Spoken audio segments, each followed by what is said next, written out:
Hey everyone, welcome back. Here are 12 and a half tips for introducing a 3D printer to your classroom. Why 12 and a half? Well, 10 just wasn't enough, 11 seemed downright out silly, and 13 is bad luck.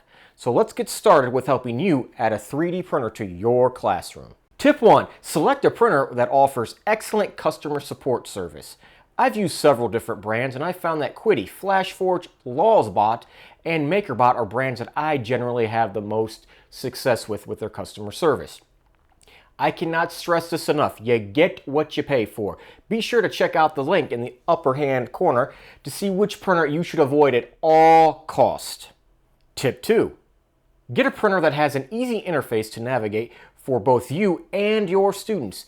Nobody wants to spend 10 minutes sifting through pages of menus or icons to simply print or load the filament. This reduces confusion, increases efficiency, and prevents people from accidentally changing settings that could lead to catastrophic events such as jamming the printer, overheating, or having the printer develop independent thoughts and enslave humanity.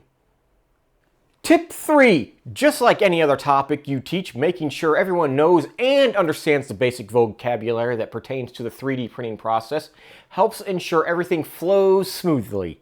Get it? Flows smoothly? Because it's filament. Anyway, tip 4. Find a community spot in your classroom that is accessible by you and your students. The 3D printer is a tool for learning, so it shouldn't be locked away like it's the Ark of the Covenant. Think of it as being an essential tool for a job, and it should be available for employees to use without becoming a giant hassle. Can you imagine if you had to have permission to use the copier to run tests or have the principal stand over your shoulder each time you make a phone call home? Tip 5. Put the printer on a cart to make it easier to move around and gain access to change filament or for servicing. Old AV carts do a great job. Right now you probably have several of these laying around your building from the glorious days of using them for a projector or toting around that 200-pound tube-based TV. Just be sure to get a cart that isn't too high and can support the weight of the printer.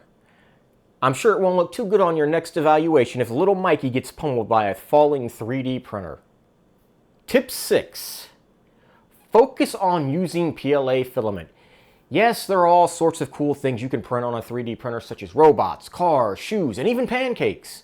However, many of those cool items might require different filaments such as ABS, PETG, nylon, or many other exotic filaments. However, PLA requires a much lower extruder and bed temperature. It's easier to work with when starting out. Plus, it's generally biodegradable. What? No silly graphic or pun up here? Seriously, can we just get something to throw up here? Anything? There we go. Be sure to be nice to Mother Earth. Tip 7. Train a couple students on how to use the printer. Essentially, these will become classroom experts that can teach their peers and maintain the printer so you can attend to other parts of your class. Speaking of maintaining the printer, remember, regardless of the printer, parts will eventually need to be replaced because they will break or wear out. This includes having an extra extruder, cooling fans, and possibly the stickers for the hotbed. While it may add a little cost to your startup budget, there's nothing more frustrating than having a 3D printer just sit in your classroom waiting for replacement parts to come. Things happen. Parts of the printer will need to be replaced, so just be prepared, just like you would if you had a flat tire. Fix a flat to replace a tire. What were they thinking? Tip 8. Make sure you have the tools on hand to make the printing process much easier. This includes the following. Glue sticks to help keep prints adhering to the bed during the printing process. I can't tell you how much time a 75-cent glue stick has helped prevent warping.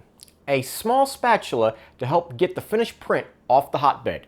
You can even find one of these paint scrapers at your local Dollar Tree. Dental floss. Simply take a nice long piece of dental floss, wrap it around your 2 index fingers, and gently slide under the stuck prints. A small set of screwdrivers, wrenches, and pliers. As time goes by, parts of the printer will become loose from vibrations. A periodic tightening of screws and bolts helps keep things stable. Plus, whenever you need to replace a part, you won't need to hunt down the janitor for a tool. Blue painter's tape. If you find your class doesn't have any more stickers for the hotbed, using painter's tape is a good alternative. It's cheap and easy to install. Extra memory cards. Cards will become corrupt or eventually get lost. Remember, you are dealing with students that lose their homework. Do you think they're not going to lose this small item? Metric rulers and a small digital caliper to check accuracy of printed items. And the most expensive item of all, a standard pack of index cards. Yes, that's right, index cards. Unless you have a printer that has auto leveling, you will need to make sure you and your students level the bed on a regular basis. A standard index card thickness is the height you need between the bed and the extruder. Being able to slide an index card between the extruder and the bed with a little bit of friction is the sweet spot for bed leveling. Tip 9. Use Astroprint to generate the G-code for the printing process. Since Astroprint is cloud-based, students won't have to worry about losing their files, and the interface enables them to quickly adjust variables for the printing process. This includes infill, layer heights, and speed. Normally they won't need to adjust anything, so they can just load their STL and download the G-code and copy it over to the memory card that you bought extras of. Tip 10. Store your rolls of PLA or any other filament in large gallon-sized baggies and store them in a dry and cool place. Over time, air molecules will leach into the rolls of filament and cause them to become brittle. Storing the filament in baggies that are nearly airtight helps prevent this, along with keeping them away from excessive heat. That's why when you buy filament, it comes in vacuum-sealed bags. Save yourself some money and keep the extra filament in stored baggies. Tip 11. Creating a printing schedule. It may come as a large surprise, but not all students work at the same pace. I know, mind-blowing. Anyway, having a schedule makes sure everyone can print and helps prevent students from rushing through their designs just to use the printer. Tip 12. This is probably the most important tip. Keep it fun. This tool should be used on a routine basis for the students and by the students. For some reason, schools like to buy all this equipment and are fearful students are going to break it, so we restrict it. That doesn't make any sense.